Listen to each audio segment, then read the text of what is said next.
Hola, ¿qué tal, amigas y amigos de la ciencia de lo pedagógico? Capítulo número 57. Hoy volveremos a hablar de los sistemas educativos y toca el turno de El Salvador. Tendremos un gran invitado y ya se darán cuenta, será un tema complejo, pero que vale la pena conversar. Así que los invito a ver este nuevo capítulo y vamos con la intro.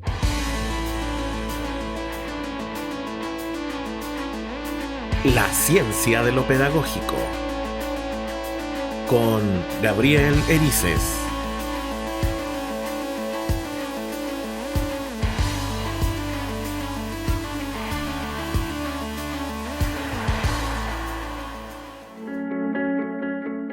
Hola, ¿qué tal, amigos de la ciencia de lo pedagógico? Un nuevo capítulo el día de hoy y como lo dije al principio, hemos vuelto a indagar los sistemas escolares de América Latina y España. Bueno, y también de toda América, yo creo. Así que tenemos un nuevo invitado y un nuevo sistema escolar. Vamos a darle la bienvenida a nuestro nuevo amigo Mario. Hola Mario, ¿cómo estás? Muy bien, Gabriel. Gracias por invitarme. Genial, Mario. Oye, Mario, para que te conozcan los amigos de la ciencia de lo pedagógico, cuéntanos quién eres y qué haces. Muy bien. Pues mi nombre es Mario Cardosa, soy salvadoreño, docente, llevo ya 33 años de estar en las aulas y eso me ha permitido conocer un poco acerca de lo que es el sistema educativo salvadoreño. Adicional a eso, he tenido la oportunidad en los últimos 23 años de apoyar la educación superior del proyecto de aquí de la zona norte, que es la Universidad Monseñor Óscar Arnulfo Romero. Así que ejerzo la docencia tanto a nivel básico como a nivel superior. Oye, Mario, y cuéntanos, ¿cómo es la estructura política y de la escuela a nivel macro y micro del sistema escolar salvadoreño? El sistema educativo salvadoreño se llama Ministerio de Educación, Ciencia y Tecnología, ya que en este momento ha unido la Secretaría de Educación con una dirección de tecnología, el Viceministerio de Tecnología. Hoy es uno solo, por eso es el Ministerio de Educación, Ciencia y Tecnología. Ah, qué bueno, Y interesante. en El Salvador, intentando aplicar lo que es la descentralización, se tienen las direcciones departamentales de educación.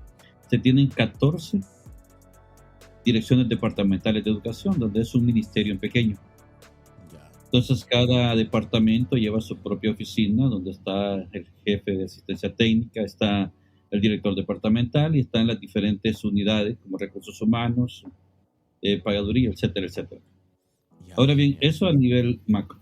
Luego, cada departamento tiene sus zonas y sus distritos. Ahora, cuando ya lo vemos en términos de microsistema, la escuela, no tanto microsistema como escuela, pues se atienden los diferentes niveles, desde el nivel inicial, nivel básico, Ya. nivel medio y el nivel superior que está dado a las universidades y a la Universidad Nacional también, que es la estatal. En los diferentes niveles, el inicial, estamos atendiendo la inicial y educación parvularia. Luego básica tenemos primer ciclo, segundo ciclo y tercer ciclo, que es de primero a noveno grado. Y el bachillerato, la educación media, consta de 2 años el bachillerato general y 3 años el bachillerato técnico vocacional. ¿Cuál es la diferencia ahí entre el técnico vocacional y el normal? Es un año de algunas materias optativas y de especialidad. Ya. Ejemplo, el bachillerato general es básico, 2 años, como preparándonos para lo que es la educación superior. Ya. Mientras que el bachillerato técnico se espera que tenga las competencias necesarias para desempeñar cargos básicos dentro del sistema económico del país. Ah, pero ahí en la escuela entonces en esos últimos 3 años estudian algún tipo de carrera técnica. En educación básica prácticamente no. Nos limitamos a la enseñanza del idioma inglés y lo que son las artes, el deporte. Pero sí, ya a nivel de eso, es educación media, sí se tiene, digamos, contaduría, se tiene, digamos, ciertas especialidades de acuerdo a la zona. Hay una zona de Ya. bachillerato agrícola, en otro hay bachillerato industrial, pero no lo tienen todos los institutos, sino que lo tienen ciertas zonas. Ya, y eso se estudia en estos 3 últimos años de enseñanza media o bachillerato. ¿Mm? Sí, eso es en lo que Ya. es la enseñanza media, Ah, que qué es interesante. el preámbulo para llegar a la universidad. Ya, perfecto. Y oye, y dentro de la escuela, la estructura, por ejemplo, hay un director, vicerrector, ¿cuáles son los cargos hasta llegar al docente de aula?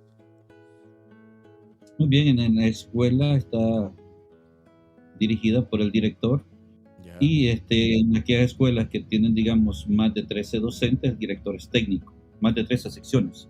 El director es técnico. Si tiene menos de 13 secciones, automáticamente 10 secciones, entonces es director y a la vez profesor de aula.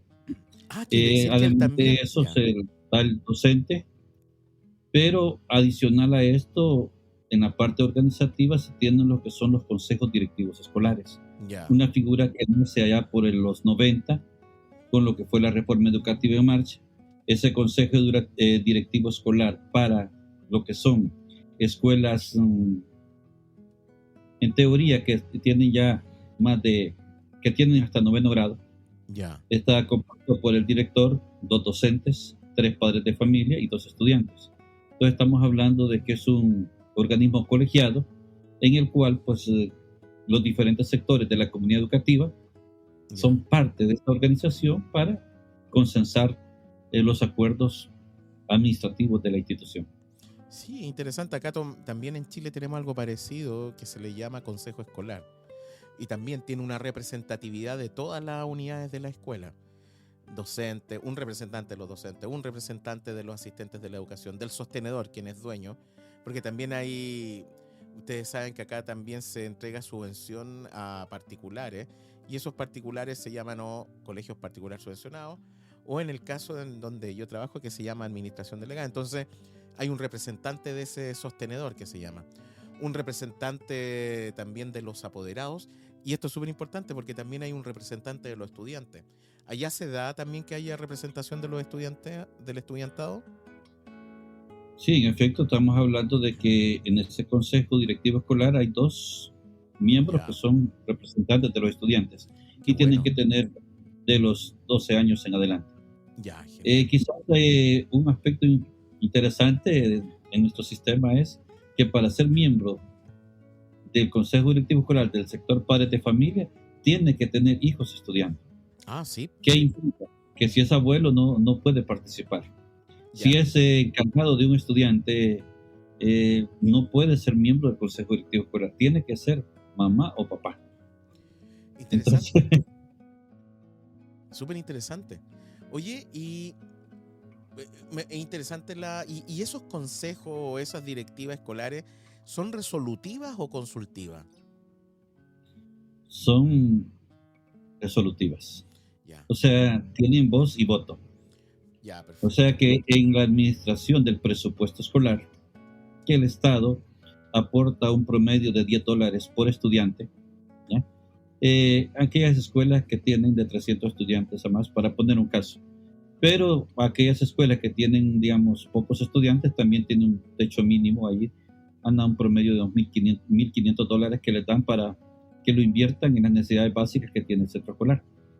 Entonces, ¿qué se hace con ese fondo? Precisamente Ya, es el Consejo Directivo Escolar el que define a qué rubro va a apostarle, a material didáctico, material de limpieza, material de aseo, y cada uno de los comités evalúe qué es lo que necesita para que el CDE, que es el encargado de administrar esos fondos, pueda invertir esos fondos y al final rendir cuenta de la inversión que ha hecho los fondos.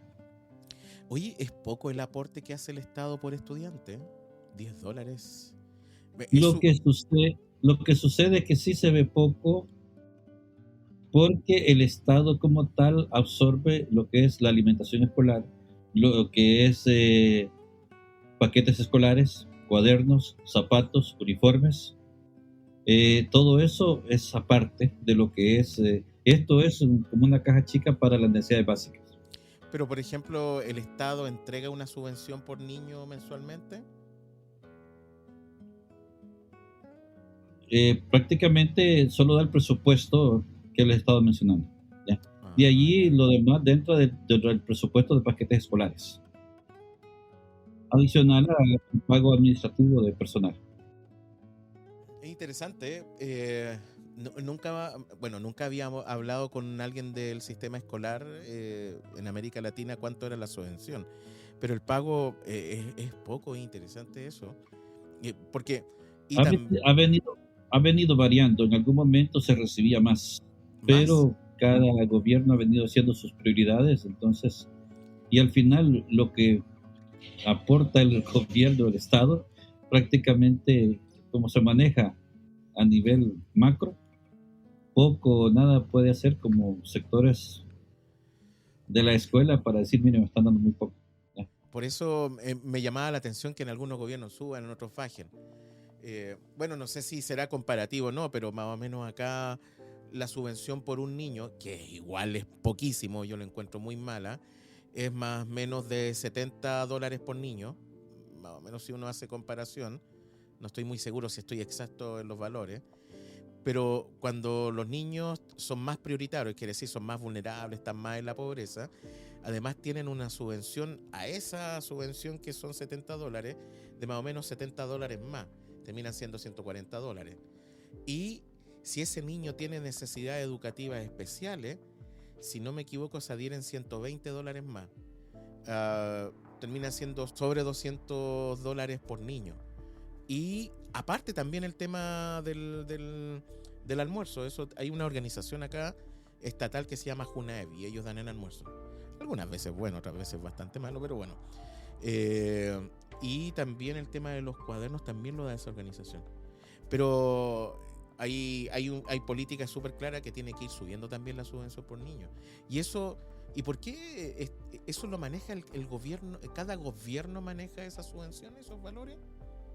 Como todo el presupuesto de cada ministerio es aprobado, es propuesto por el gobierno y ratificado por lo que es la Asamblea Legislativa. Ya. Y muchas veces en ese tira y encoge que se da en la Asamblea Legislativa, cuando le recortan prácticamente a un ministerio, termina recortando Al de educación. los sectores más básicos prácticamente. Oh, qué horrible. Entonces, lamentablemente, El Salvador es uno de los países más endeudados y eso termina por sacrificando parte de la médula espinal de la vida institucional, que son los ministerios, para poder pagar la deuda externa. Lamentablemente, esa es una realidad. O sea, es tema de otro negocio, sin embargo, tenemos que saber que la deuda externa en muchos países los tiene ahogados. Y entonces, al final, terminan sacrificando los pocos recursos que tienen para tratar de salvar sus compromisos internacionales que tienen Qué complejo. con el Banco Mundial. Sí. Qué complejo. Oye, y desde ese punto de vista, saltemos a otro punto porque qué complejo que voy a hacer igual un comentario, no puedo hacerlo. Los estados no privilegian ciertas cosas que los pueden ayudar a desarrollarse. Yo sé que los países podemos tener una deuda externa enorme, pero sacamos presupuestos de donde no deberíamos sacar. Siempre pensamos que nuestros recursos son naturales nomás y sobreexplotamos nuestros recursos naturales. Pero el ser humano también puede ser un buen punto de desarrollo. Y obviamente hay que poner más dinero en donde realmente vale la pena, en educación. Yo estoy absolutamente convencido de eso. Pero bueno. Oye, y por otro lado, ¿cómo es la relación de la familia y la escuela, Mario? Precisamente cuando hablábamos de la vinculación que tiene en la parte administrativa, la Ya. escuela está vinculada también al sector padres de familia. Y es precisamente donde cada grado, cada sección tiene su directiva de padres de familia, Ah, qué bueno. donde ellos convocan a reuniones para tratar situaciones específicas de el desarrollo de su práctica docente. Ya, su rendimiento académico. Y también la escuela convoca, en algunos casos, bimensual, trimestral o semestral, a lo que son las asambleas de padres de familia para que llevan muchas veces diferentes propósitos, tanto consultivos, ya, ¿no? Eh, tam- eh, que le permite también estar en esa intercomunicación para tratar de desarrollar diferentes proyectos. Sí, he visto, no sé, en ya, el caso de El Salvador, mermada el entusiasmo de muchos padres de familia por la educación de sus hijos. ya, En mis 3 décadas de experiencia he percibido que poco a poco el padre de familia lo veo menos interesado en su educación. Sí está interesado en que se les tienda un certificado a final de año, pero no se le ve el interés genuino por la calidad de educación de sus hijos, por el rendimiento académico. ya, Entonces, eso me duele reconocerlo, pero es una realidad, no sé si solo es propia de El Salvador. Desgraciadamente, El Salvador tiene una característica, se habla del sueño americano. Muchas familias salvadoreñas tienen uno o varios familiares en Estados Unidos, en Italia, en parte de Europa, y mucha ya, gente no, no sueña con ser un profesional como tal, sino prepararse para lograr cierta edad y luego emigrar. Entonces eso prácticamente nos está minando los ideales de todo un pueblo, de esta juventud que debería de añorar por prepararse y ser cada día profesionales más calificados. Entonces, El Salvador, por estar en el mismo centroamericano, vemos cómo nos encontramos con diversidad de población de diferentes países que van muchas veces de paso para el norte. Entonces, esto estimo que no necesariamente es solamente en El Salvador, pero eso está minando los sistemas educativos, donde a veces están perdiendo verdaderamente el interés genuino por prepararse, por ser mejores profesionales. Y el padre de familia prácticamente tiene una noble responsabilidad, una noble responsabilidad porque precisamente el papel del padre de familia es vital para tratar de coadyuvar en ese proceso de tratar de orientar, educar y formar estas futuras generaciones. qué fuerte, interesante, porque ahí tú te vas dando cuenta de que hay un éxodo de, ¿cómo se llama?, de la misma población que finalmente no produce en su mismo país, sino que está mirando hacia afuera, está mirando al mundo desarrollado para poder a lo mejor tener una mejor vida. Desde ese punto de vista, eh, es compleja la situación, es compleja. Y esa mirada es porque hay mucha pobreza, o no es necesariamente asociado a la pobreza, o no sé, cuéntame algo de eso. Verdaderamente uno se pregunta, ¿emigran por pobreza? Y yo creo que se tiene a veces una falsa percepción. La gente me ha preguntado a mí, ¿y tú te ha cruzado por la mente emigrar a Estados Unidos? Digo, no, nunca lo he soñado y no tengo esa expectativa. Me he dedicado a formarme y a dar a mi país lo mejor que puedo. Entonces, pero a veces se tiene una falsa percepción de que en Norteamérica o en otros países desarrollados pareciera que el dinero lo van a ir a encontrar como que en los basureros. Y la verdad es que en cualquier país del mundo hay riqueza y pobreza. Y entonces, y el éxito no está muchas veces en llegar al lugar, sino en saber aprovechar las oportunidades que cada país le presenta.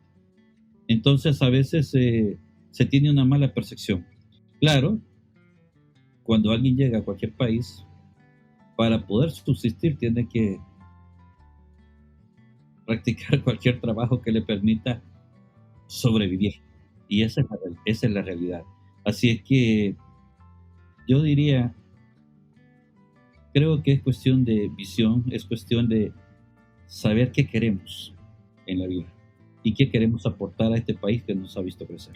Es interesante. Oye, desde el punto de vista del Estado salvadoreño y desde la escuela, ¿está esa como intención de formar ciudadanos para el país que ayuden a desarrollarlo? o no es política de Estado ni de la escuela? Claro que inclusive el artículo en la Ley General de Educación contempla el desarrollo de personas íntegras en todas sus dimensiones, para una sociedad democrática, etcétera, etcétera. Inclusive cuando el gobierno llega al poder hace 3 años, hizo unos intentos por que ya no se produjeran caravanas de éxodo que se estaban dando en aquel momento, tanto de Honduras como de El Salvador y otros países de Centroamérica, pero la realidad que continuamente la gente está emigrando. Es más, yo he percibido que las escuelas poco a poco han ido mermando sus matrículas escolares. Por muchos esfuerzos que se haga, ¿qué significa? Y yo saco mis propias conclusiones. Uno, el hecho de que muchos jóvenes estén migrando se está reproduciendo y está teniendo hijos en otros países.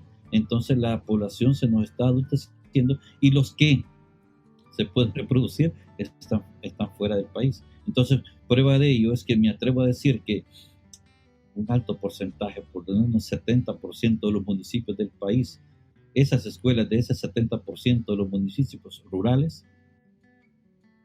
han bajado la población estudiantil. Y no han bajado porque no se estén ofreciendo los servicios educativos, sino porque producto de la migración, producto del azote de la violencia que hemos tenido en los últimos años, mucha gente ha emigrado. Y ha emigrado y eso ha hecho que la escuela, prácticamente, en la escuela donde yo trabajo, el promedio de estudiantes por aula es de 25 estudiantes. 25. Cuando hace 30 años el promedio de estudiantes por aula era de 49, 50 estudiantes. Entonces estamos hablando de que en 3 décadas la escuela ha bajado al 50% de la población que atendía. Entonces, por diferentes razones. Por diferentes razones. Pero ese es un impacto. O sea, al ver en Latinoamérica cuál es el promedio de estudiantes, veo que en otros países el promedio son 35 estudiantes, en otros son 30, en otros son 20, en otros son 15. El Salvador, sin proponérselo, está dentro de los promedios ahí de los 25 estudiantes. ¿Ya? Y estamos llegando a un grupo bien bonito para trabajar, en teoría, porque se tiende a darle una mejor atención. Sí, pero el problema es que se van a ir quedando sin estudiantes. Y eso va a mermar mucho. Ese es el riesgo. Sí, ahora, yo estoy súper de acuerdo de que el ideal es tener 25 alumnos nada más. Acá en el sistema escolar chileno, la máxima es 45 dentro de la sala de clase, ¿ya? Cosa que es aberrante. Pero por los temas de envejecimiento también de la población, han bajado en promedio a 35, 38 estudiantes por sala. Ahora, también aquí está habiendo un fenómeno súper complejo. Está llegando bastante extranjero también acá en Chile. Y por lo tanto, las escuelas que estaban quedándose con muy poca matrícula en algunos lados, no en todos obviamente, están volviendo a crecer gracias a este nuevo intercambio que estamos teniendo. Unos están de acuerdo, otros no están de acuerdo, pero bueno. Y hay harta población y estamos integrándonos más. Y obviamente hay escuelas que incluso, y esto me llamó mucho la atención, hay escuelas en algunas partes del centro de la capital de acá de Chile que más del 50% es población extranjera. Es interesante como fenómeno. Se han focalizado en alguna escuela, pero es interesante. Pero, oye, me llama mucho la atención, Mario, el tema. Es un tema muy complejo de arreglar. ¿Por qué? Porque están mirando hacia afuera. Están mirando al mundo en donde, como decías tú, ese sueño americano es poder salir de donde estoy, poder desarrollarme, pero fuera de mi país. Y eso puede estar mermando además también el que haya más población que esté en la escuela. Y es que en el fondo es un problema familiar. Sí. Si yo, padre de familia, me voy al sueño americano y dejo a mis hijos pequeños, yo estoy esperando un día reencontrarme con esos hijos. Sí. Entonces voy a buscar de cualquier manera, ya sea de manera legal o ilegal, llevármelos y estar reunidos. Entonces muchos de estos niños que se están criando con los abuelos lo que buscan un día es estar con sus padres. Entonces, de cualquier manera, a pesar de todas las reglas que el sistema hace para evitar, porque incluso las escuelas trabajan proyectos de atención, de prevención a la migración y de atención a los retornados, porque no todo el que intenta irse llega, sino que regresa, y muchas veces hay que darle una atención especial porque moralmente viene decaído, que no logró su propósito. Entonces, ¿qué Sí. significa eso? ¿Cuál es la verdadera origen de todo esto? Es que el familiar los está reclamando, el familiar los quiere con ellos. Entonces, es para estar reunidos, es la unión familiar. Y es obvio, yo no sé, si yo me fuera de mi país para probar primero y me va bien, lo primero que voy a hacer es tratar de que mi familia se vaya conmigo, ¿ah? Y que y mis hijos y mi esposa estén conmigo. Entonces, yo creo que es algo humano como súper básico también en esa perspectiva y uno lo entiende. Pero no sé, hay que seguir luchando, yo creo, ahí en el sistema y dándole a ver si comprenden. Pero también hay algo súper importante, y no sé si lo dijiste tú, el país debe dar oportunidades para que la gente también se quede ahí. Y eso lo dan con un buen presupuesto para educación, un presupuesto que valga la pena, que haga desarrollar al país con personas que con sus carreras, con su profesión, puedan hacer crecer al país de donde están. Se están haciendo algunos pequeños esfuerzos, inclusive los colegios privados hace como un mes ¿Ya? hacían una queja pública que ellos este año habían perdido más de 12,000 estudiantes. Y entonces deducían que que el gobierno, además de darles los paquetes escolares, les estaba dando computadora, los estaba dotando de un paquete de internet. Entonces, muchos, para lograr aquello, habían abandonado el colegio y se iban a la escuela pública para poder recibir ese beneficio. Entonces, entonces tenía otro anzuelo por ahí. Entonces se han visto impactados también los colegios particulares en ese intento por tratar de motivar a los estudiantes a que se prepare, a que tenga la oportunidad de formarse aquí. Y sí hay oportunidades. Claro, no le podemos competir a países desarrollados, pero sí el esfuerzo se está haciendo. Qué bueno. Oye, y Mario, desde otra perspectiva, vamos a otro tema, pero que también está dentro del sistema educacional. Los docentes. ¿Cómo es la estructura de los docentes? ¿Tienen carrera docente? ¿Pueden ir creciendo en la medida que va avanzando los años? ¿Cómo se da ahí? Y ese compromiso social que ¿existen los docentes salvadoreños? Si lo vemos desde el proceso de formación docente, el Estado, a partir de lo que fue la agudización de la guerra civil, allá en la década de los 80, prácticamente cierra a la escuela formadora docente, la escuela normal. Y es allí donde delega en los institutos tecnológicos a crear, a través de un proceso que duraba 2 años y 3 años posterior, lo que eran docentes nivel 1, docentes de educación básica. Y es en eso cuando se da el apogeo de las universidades para ofrecer los profesorados y las licenciaturas en educación y en otros idiomas, que le permitía ejercer la docencia. Ahora bien, la ley se fue reformando de tal manera de que toda aquella persona que era docente 1, docente 2, docente 3, en la reforma en los 90 se identifica como o se clasifica como docente nivel 2, una estructura. Y aquel que tiene licenciatura, maestría, doctorado, entonces como docente nivel 1. En el momento que se da lo que es la reforma como tal, posterior a esa reforma, todo aquel que obtenía la licenciatura y el profesorado, para ejercer se sometía a un examen que en el profesorado se llama BCAP y en la licenciatura se llamaba examen de nivel 1. Todo licenciado que egresa de una universidad automáticamente le dan el nivel 2. Pero si quieres tener el nivel 1 se somete a un examen de suficiencia. Ya.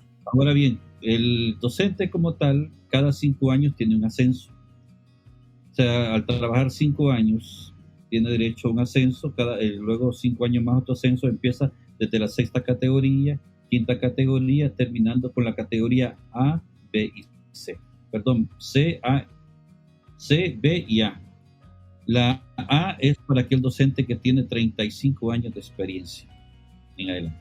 ¿Ya? Yo ahorita estoy en la primera B. Ya. Y cada categoría tiene un leve ascenso ahí de un 10 y 8% hasta 6% por cada 5 años de trabajo. ¿Ya? Es poco, pero es diferenciado. Ya. Oye, y en ese sentido, ¿cómo se llama? ¿Un docente puede mantener bien a su familia o cuesta? ¿Es complejo? ¿No es una carrera muy valorada o valorada? Yo creo que el salario docente es para tener una vida básica. Una vida básica. Un docente en El Salvador empieza ganando ahí un promedio de unos $550 y termina ganando con su sueldo base unos $1,200. Pero eso ya con todos los años. Sí, con todos los años, sí, ya líquido te dan menos, Ya. $200 menos. Entonces, eso depende de la calidad de vida y el tipo de vida que lleve la persona y el número de miembros que sea la persona, del grupo familiar, eso va a influir. El hecho de que laboren los dos o solo labore uno, pues eso determina también cómo van a suplir sus necesidades básicas. Ya. Entonces, sin embargo, a partir de este año me llama la atención el hecho de que todos los profesores que fueron nombrados, bueno, el día que fueron nombrados se les entregó una computadora a todos. Ya. ¿No? Pero durante el año se han sometido a, además de su formación que tienen, a un proceso de nivelación.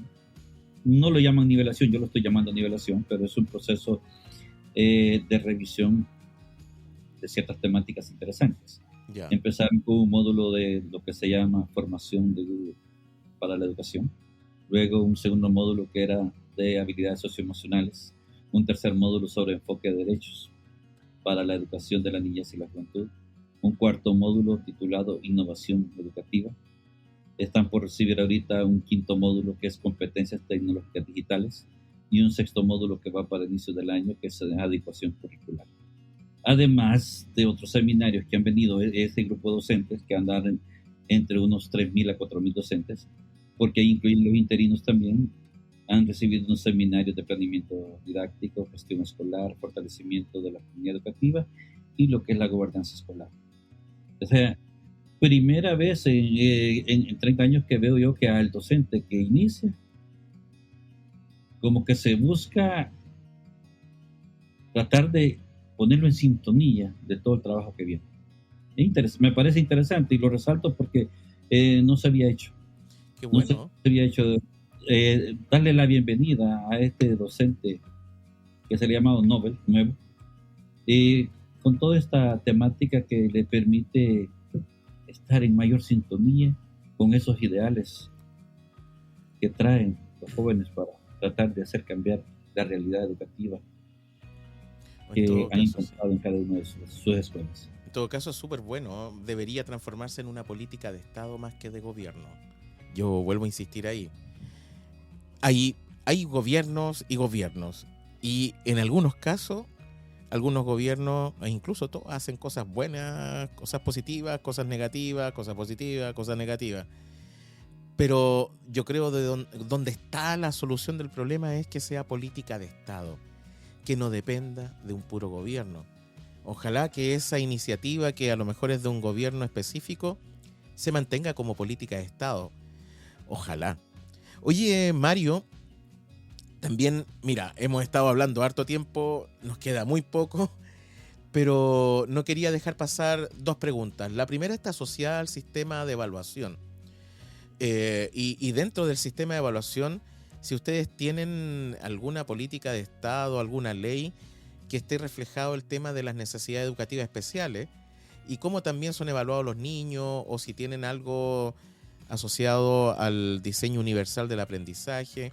¿Hay algo de eso? ¿Y cómo es el sistema de evaluación? Muy bien, nosotros, como Ministerio de Educación, tenemos lo que le llamamos manual de evaluación. Ya. Donde está contemplado los tres sistemas de evaluaciones básicas, que es la diagnóstica, la sumativa y la formativa. Ya. La diagnóstica tiene su propio objetivo, la sumativa, que es la que se ve reflejada en las calificaciones, en la ponderación, y la formativa, que lleva más que todo la medición de habilidades que se ha ido perfeccionando durante el proceso. Ya. Ahora bien, para implementar eso tenemos una universidad de instrumentos que ya están normados por ese manual de evaluación. Y sí, dentro de todo eso puedo destacar que, digamos, en los primeros grados se viene manejando lo que sería una promoción continua. Primero, segundo grado, no hay reprobados. Si hay un proceso de refuerzo, ya en tercer grado, sí, ya el que no logró las competencias básicas puede reprobar. Hasta noveno grado, el alumno puede ser promovido con 5. Tiene derecho a recuperación tanto en cada uno de los periodos como al final del año escolar. Bachillerato sí requiere de la aprobación de las materias con 6. ¿Ya? Prácticamente también de bachillerato sí con 6, y las universidades algunas tienen la nota mínima 7. Ya. Y sí tenemos también, no en todas las escuelas, sino más que todo a nivel de departamento, lo que son las escuelas de educación especial, donde aquellos niños por sus características especiales son remitidos a esas escuelas.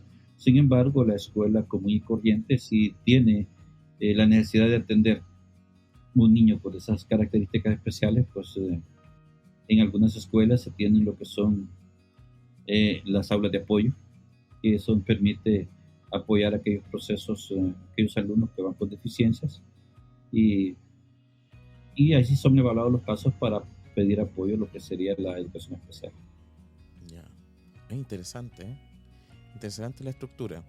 Bueno, aquí en Chile no sé si se mantiene, porque como estoy hace tantos años estando en el sistema de enseñanza media, o como ustedes llaman preparatoria o secundaria, no he estado muy conectado con la enseñanza básica, ¿ah? O el primer ciclo, como hablas tú. Pero sí, cuando yo estuve haciendo clases, te estoy hablando, yo creo, entre el año 2006 y 2009, había promoción automática entre primero y segundo grado y entre tercero y cuarto grado. Pero sí, entre medio de los dos tenían que tener las competencias desarrolladas. Algunos las cuestionaban bastante, pero otros no, ¿ah?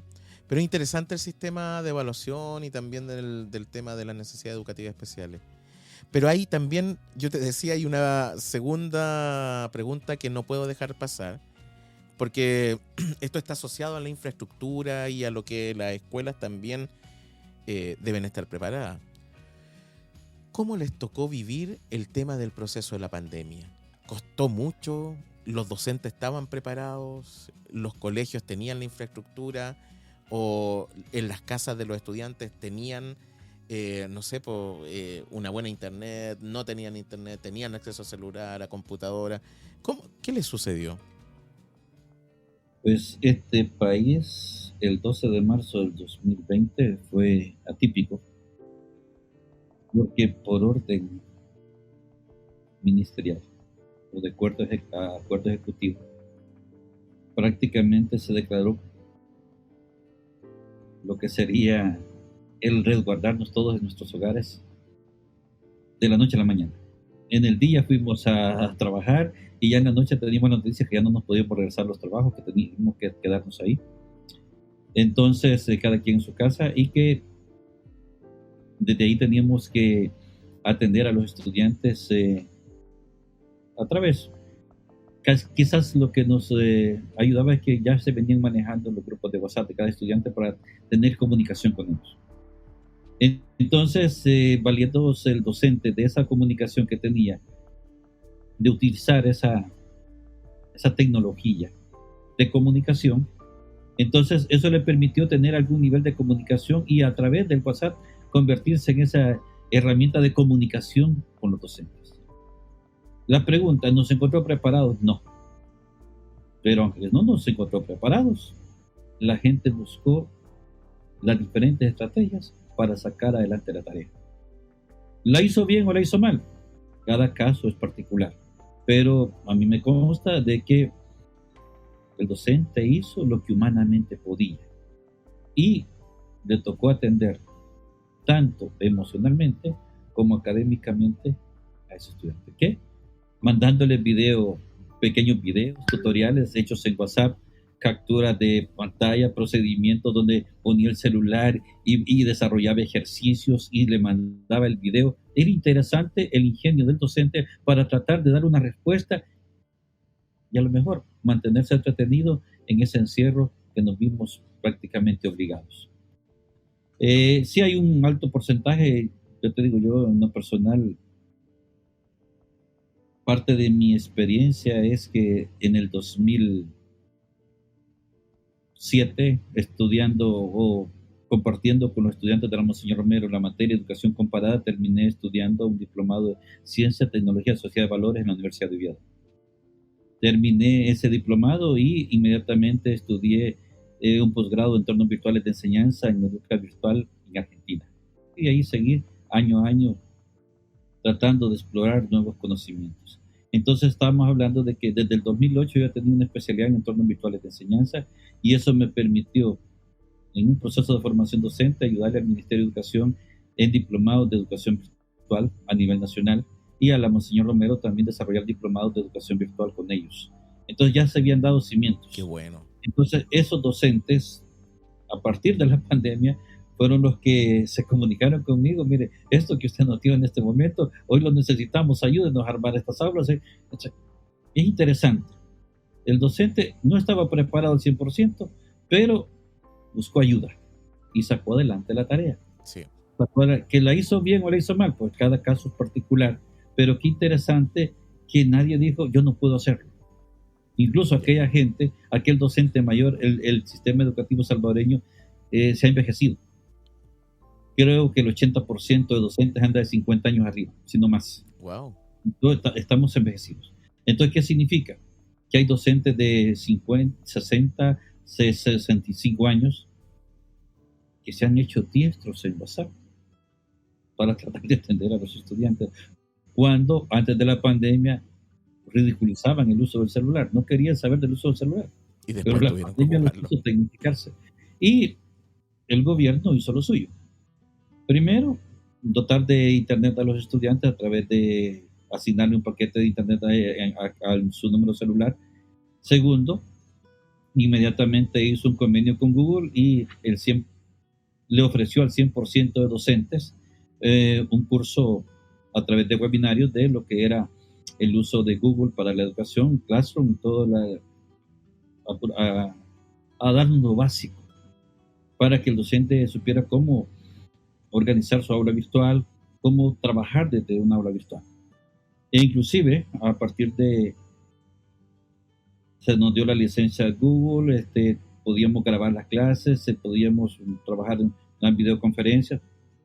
Inclusive ahora se nos ha dotado, a partir de este año nuevamente, de lo que es la licencia Plus, ya donde tenemos, y se le está ahorita a todos los directores de las escuelas y a los asistentes técnicos pedagógicos, se les está formando en una jornada no binarios personalizados, porque así podemos estar preguntando en vivo, y esas son 8 jornadas, y en el caso de los docentes son 15 jornadas, ahorita van en la quinta jornada, la segunda jornada los docentes, séptima jornada los directivos, donde prácticamente se está haciendo ese esfuerzo, y hay que reconocer el esfuerzo de masificar el uso de la tecnología, porque la tecnología vino para quedarse. O sea, la pandemia lo quiso acelerar un proceso que algunos no lo querían aceptar.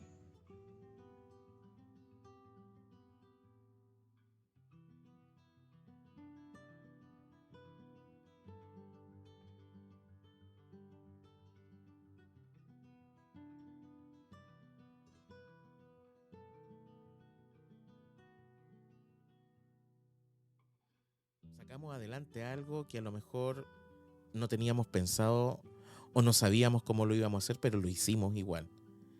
Y logramos que nuestros estudiantes aprendieran.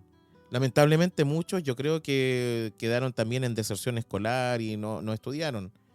Y volvieron hace muy poco, pero creo que la labor docente fue clave para pasar eso. Oye, Quizás Mario, sí. Un aspecto así rápido, Gabriel, es el hecho de que la educación virtual como tal requiere de mucha disciplina. Sí, autonomía. Ser un autodidacta. Entonces, si en educación virtual yo esta semana no estudio y lo hago la próxima semana, es un mal comienzo. No sirve. Porque cuando se me acumula trabajo, me sale más fácil tirar aquello y no hacerlo. Y ese es el problema que se vieron envueltos muchos estudiantes, que dijeron, no, esa clasecita no la voy a ver esta semana, la otra semana, y se fueron acumulando meses de trabajo, y cuando ellos vieron que la tarea era inmensa, dijeron, mejor no la sé. A pesar de que se le ha dado mucha oportunidad al estudiante para que por lo menos tratar de mantenerlo en el sistema, hay muchos estudiantes que terminó perdiendo la escuela.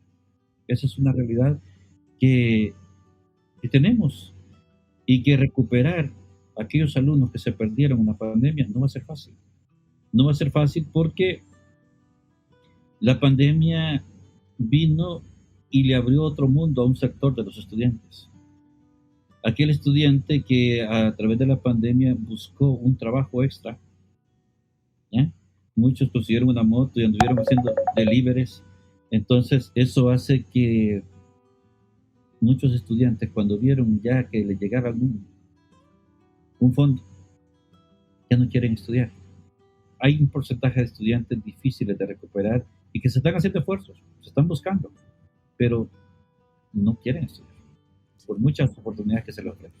Yo creo que eso fue uno de los grandes daños de la pandemia y vamos a tener que esperar durante bastante tiempo para recuperarlo. Oye, Mario, bueno, ya estamos llegando al final de nuestro programa del día de hoy de la ciencia de lo pedagógico, pero no podemos irnos si tú, que eres el invitado, no haces una reflexión personal de lo que hemos conversado y sobre tu sistema. Así que el micrófono es todo para ti y darles un consejo, un mensaje a todas las profesoras y profesores también que nos están escuchando. Es interesante hablar de estos temas, Gabriel, porque eso nos permite reflexionar e interiorizar acerca de lo que se ha venido haciendo, las situaciones que se nos han presentado y ver cómo las realidades que día a día se nos están presentando nos permite tomar decisiones. La pandemia fue una situación que nos sorprendió a todos.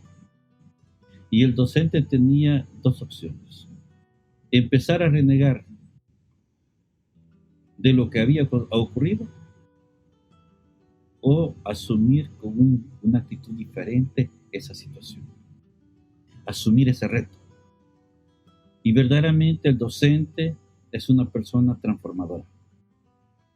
Y el docente verdaderamente asume los retos como se le presenta.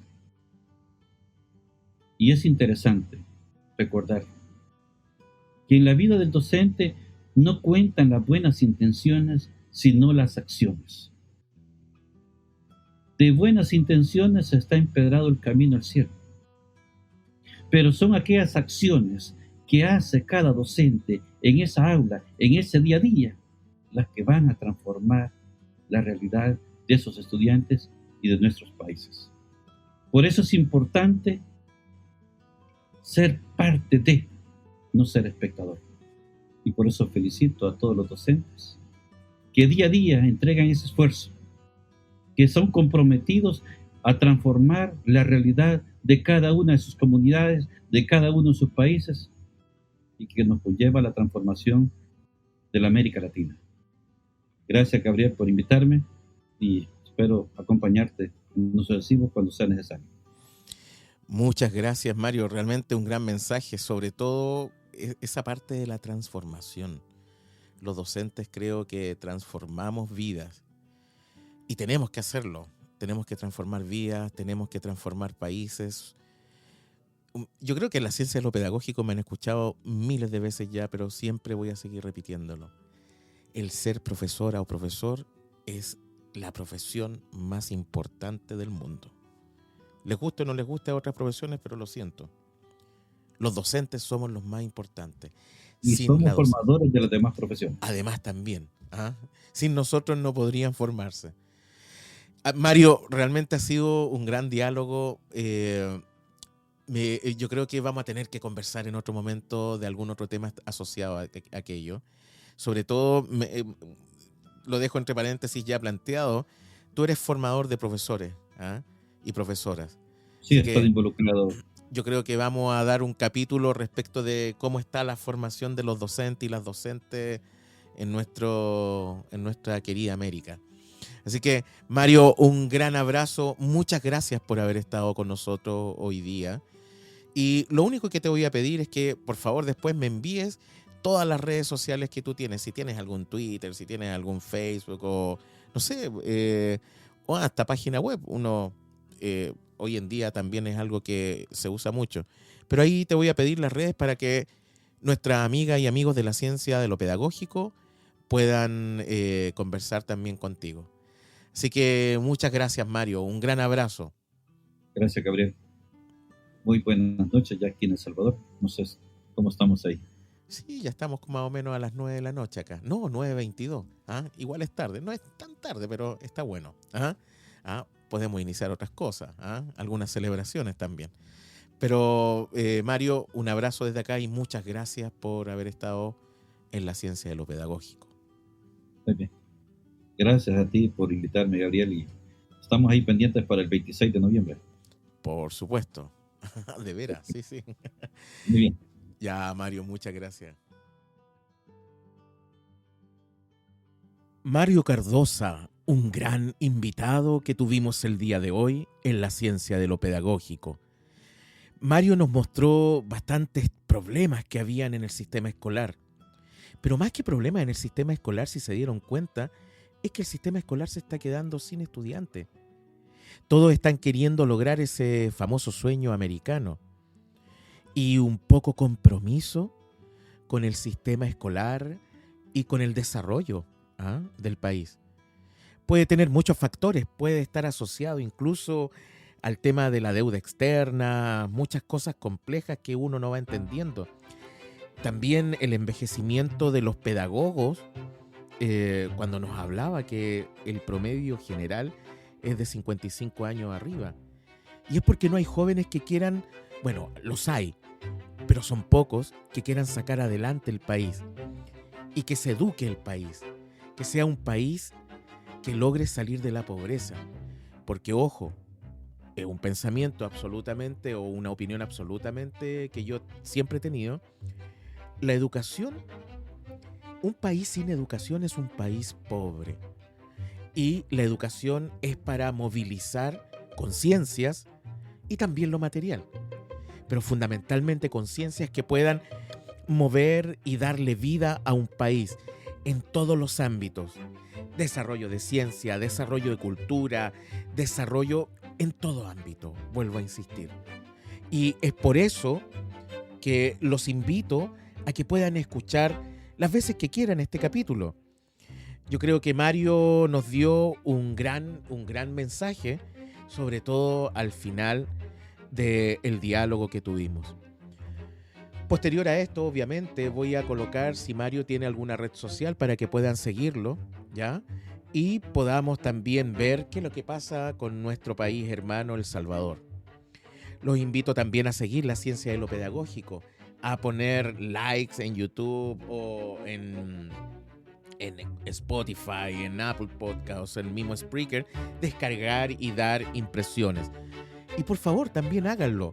Pongan algún comentario respecto de lo que opinan del capítulo que han escuchado el día de hoy. Así que los esperamos en otro momento de su podcast de educación. ¿Cómo se llama? La ciencia de lo pedagógico.